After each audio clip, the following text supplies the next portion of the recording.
International Islamic Research Center.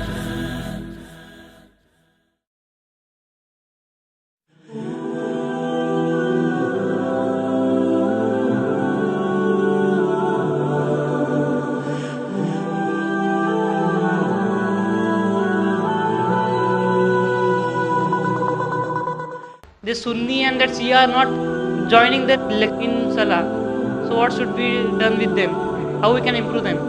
मुस्लिम है, मुस्लिम उसे कहते हैं जो अपनी ज़िंदगी अल्लाह के हुक्म और फरमान के मुताबिक बसर करता है। जो इंसान अपनी ज़िंदगी अल्लाह के बताए हुए रास्ते पे चलता है उसे कहते हैं मुस्लिम।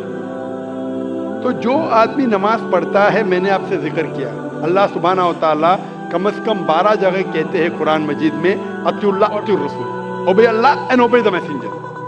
सूरह निसा सूरह नंबर 4 आयत नंबर 59 और 12 जगह का जिक्र मैंने किया। हमें अल्लाह और अल्लाह के रसूल की इताअत करना चाहिए। और अल्लाह के रसूल फरमाते हैं कि आप उस तरह नमाज पढ़ो जिस तरह आप मुझे नमाज पढ़ते हुए देखते हैं। यह हदीस बुखारी की किताब आदान की चैप्टर नंबर 18 हदीस नंबर 604 और फिर से दोहराया गया सही बुखारी में जिल्द नंबर 9 हदीस नंबर 352। और अल्लाह के रसूल फरमाते हैं कि नमाज के वक्त, सही बुखारी में जिल्द नंबर 1 किताब आदान चैप्टर 75 हदीस नंबर 692, कि जब आप नमाज पढ़ते हैं, हज़रत अनस फरमाते कि हम सहाबा के कंधे मिलते थे दूसरे सहाबा के कंधे से, हमारे पैर मिलते थे हमारे सहाबा के पैर से। अल्लाह के रसूल फरमाते, सुनन अबू दाऊद में सही हदीस है, जिल्द नंबर 1 किताब सलाह चैप्टर 245 और हदीस नंबर 666, अल्लाह के रसूल फरमाते कि बीच में जगह मत छोड़ो, जगह को कम करो और शैतान को बीच में मत आने दो।